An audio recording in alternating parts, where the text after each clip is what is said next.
Hey guys, Mohan here, and today we're gonna learn. I'm gonna share with you some more lessons I got from Dan and Pena and his Pennyism and things I learned in the castle and just learning from him for the last few years. So yeah, let's get to it. And this is part four in this series. So yeah, let's get to it. So hey, welcome back. My name is Mohan and if you're new to this channel is basically me sharing and documenting my journey, basically following the QLA method. I'm doing it full time. I'm out there buying businesses, looking to buy businesses all the time and grow my little empire. And at the same time, I'm here to share with you my mistakes, my lessons. I know that this is the channel that I wish that I had when I started. I wish I had someone to follow who really showing you step by step on what he's doing. I know that I felt like I'm missing some small nuances and just those small little things that I felt like if I had those, the access to those things, I would progress much faster. So I'm here to share that with you. And yeah, I do have my agenda. I want to do more deals, and I know that many of you will see the free content and will be like, oh my God, his free content is amazing. I want him to be my partner on my dream team because he can provide capital, access to financial institutions, accountants, lawyers, advisors, consultants, people who do deals and bid deals, and we can just buy businesses together. So instead of you going out there and trying to do everything on your own, I got all that covered already, and we can partner on deals. So see the description below for details, and also details on how you can give me ideas for videos. Basically send me your questions, and based on that I'll create new videos. So see the description below for links for that. And there's also a link for you to join our free business buying mastermind if you want. It's a free group where people just share their experience and lessons and just talk about their journey. So definitely go there. It's another thing that I wish that I had, some kind of a mastermind in place to share my journey and get questions and get answers to my questions. What else? That's it. Yeah, like this video and subscribe and comment below, because it helps me with the engagement of the channel. And the more you help me grow the channel, the more I'll be able to help you back and have energy to do more of those videos. So do that right now if you didn't yet, and hit the notification button to make sure you're not missing new videos. So that's it for the introduction. Let's get to today's video now. So today I'm going to share with you some more lessons I got from Dan Pena. We're going to literally go through his Pennyism. Those are basically all of the lessons that you're going to learn in the castle and in his free content, which you can find online.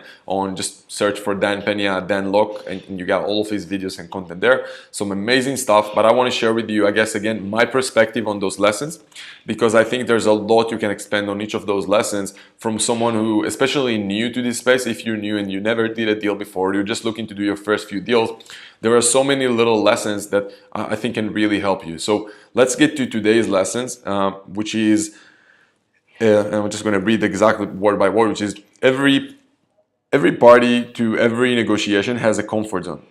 The effective negotiator is the one who can define the boundaries of the other party's comfort zone, then place the deal inside the boundary of that zone nearest his own interest. Which is very, very interesting. So let's get into the exact understanding of what that means. So what that sentence means, what are those boundaries, how you use them in negotiation.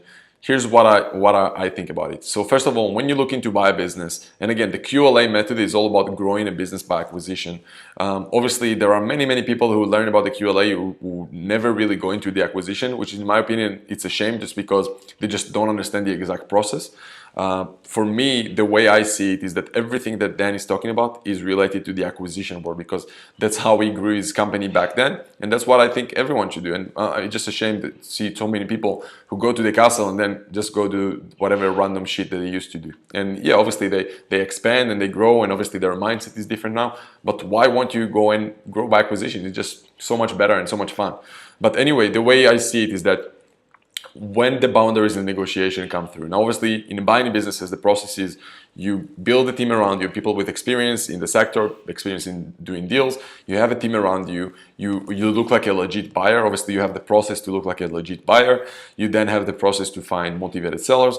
You have a system then to screen through deals and find out who is actually motivated and who is not. You then have a team and a process to find out what is a good deal and who to work towards buying, basically, because you obviously don't want to buy all of the businesses that you look into. If you look at 100 deals, you don't want to, you obviously can't probably buy all of them. You want to filter as fast as possible to figure out if there's a fit between the deal and what you're willing to offer for the deal. So you need to have a system for that. And I just want to get into the boundaries as Dan is talking about. In my opinion, it comes mostly when you're making the first offer.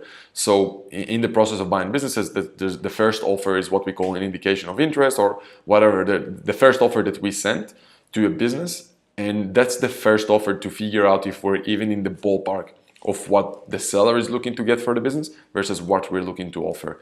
Now, the boundaries, and that's what Dan is talking about in the negotiation, comes really here. Like, this is the part where we're going to expand on, where Dan is talking about how can you use the seller boundaries and our boundaries and really figure out who is winning based on obviously our interest, to which is to close the deal in the fair price, in a good price for us. And obviously ideally you want it to be fair for the other side. I don't really believe in destroying the other side. Like, I don't care to believe in that. It just never worked for me. When I try to screw the other side, either the seller or whatever, or a client, in my opinion, it's never works. I think you need to always find a way to make it a win-win. But in every negotiation, you need to show some boundaries. So I'm always happy to make a better offer for a business, but there's a point where you're just like, no, there's boundaries, I can't even do more. So I want to dive exactly into the process on how we deal with those things when we're making offers on businesses. So the way we deal with it in our company is we're making the first offer, which is cool. We send an offer and then we're waiting for a response. Now, when the seller is coming back to us, is either ideally coming back with yes, and then we can move forward to close the deal, or many times what happens is they say, no, we can't do that. You need to raise your price. In that case, this is the time to put your boundaries. So other people might come back to the offer and they say, okay, they didn't accept that offer.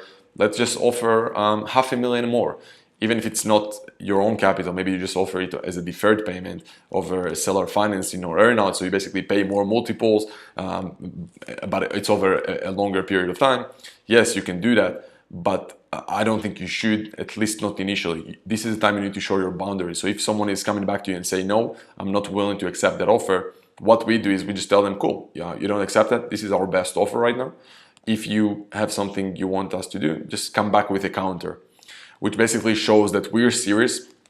We're not going to offer you $1 million more on your business after a few days of you refusing the offer. It just makes no sense. It makes you look like an amateur. It shows that you basically say yes to whatever they want you to say yes to. And it just shows that you didn't do your due diligence properly and you didn't really know how to evaluate what's the business worth or not. So in that case, I think this is the first place to really put boundaries on the negotiation and just tell them, look, this is our best offer. And yeah, many times you need patience. And I think the space of buying businesses is a lot about patience, a lot about sending offers and maybe waiting for a week or two without talking at all. And this space of buying businesses is much more psychology than the actual numbers and things like that. It's literally playing with each other's psychology and sending an offer and maybe for 2-3 weeks not responding to emails, not responding to phone calls until they'll get back to you and give you the exact amount that they'll say yes to. And many times the difference can be like literally a small amount that you can easily move forward and close. But if you went and raised your price immediately after they say no to your first offer, you're screwed. You could go and pay $500,000 more instead of waiting for 2-3 weeks and getting maybe pay like, I don't know, $10,000 more, which is sometimes just what they need. Maybe you just like, we have a seller right now who just told us, yeah, the offer, I don't really like it. And then when we really dive into it and try to understand what's not working for her, she's just saying, yeah, I just want my bills, my phone covered and my pension covered, which is another like $500 a month. So we're like, okay, we'll do that. Instead of us sending her like $500,000 more, we're just waiting to see exactly what she wants. And then we figure out if we want to do that or not. But again, this is where boundaries come in. I see so many people who send an offer and then they say, okay, they didn't accept that offer. Let's just tell them, hey, we'll offer you $1 million more. you just look like an amateur. They won't take you seriously. It looks like you don't know what the fuck you're doing, like you don't have a clue in business.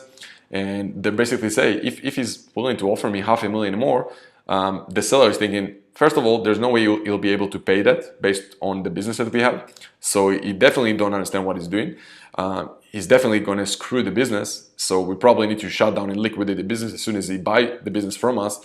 So I can't trust him. I'd rather continue to run the business and make whatever money I'm making instead of selling the business to this idiot who don't even understand what he's doing. So I hope that makes sense. So to summarize this lesson, remember, you always want to have boundaries. At the same time, always you need to find a balance between getting a good deal for you and at the same time get a good deal for the other side. So always try to find a balance between what works for him and what works for you. Don't give too much where it get to a point where you look like you're desperate to do the deal. And I see that especially with people who are working on their first deal. They're like desperate to move forward and progress on the deal, and they'll offer whatever the seller wants. You can't have that attitude and mindset. You got to come from a point of view or attitude or mindset that you have a lot of deals, you have big pipeline, and you're not in a rush to do that deal because you have many other deals that you're working on anyway. That should be your attitude. And at the same time, always have like a win-win mindset of how can I get the best deal for me, and at the same time, how can I get the best deal for the seller. In my opinion, that's what works. I don't believe that trying to screw the other side works. It never works for me, at least. If it works for you, let me know in the comments below. Maybe I still have a lot to learn. I do have a lot to learn, but in this space, it just didn't work for me yet. So that's it for today, guys. I hope you enjoyed it. If you want to learn about how to work with me and my team, go to moranpober.com/talk. If you need access to help you with finding the right deals, with looking if a deal is a good deal, and you just want a team that's doing deals on a regular basis to help you with finding the right deal for you and helping with financing, because we have the contacts, we can open doors that you can probably open yourself. It's going to take you a lot of time to go through gatekeepers and even just interview all the financial institutions. You don't need to do that. We already have the contacts. We can send emails to everyone, and we have access to equity capital as well, which probably most of you need, unless you want to go to the route of buying no cash down deals, which are probably going to be just shitty deals. So up to you. But if you want real help to buy real good businesses, then go to moranpober.com/talk. See the details there. Otherwise, see the links in the description below. There's a link for you to send me ideas for video, and there's a link for you to join our free business buying mastermind. So do that right now and like and comment and let me know in the comments below, what do you think? Do you have experience negotiating deals?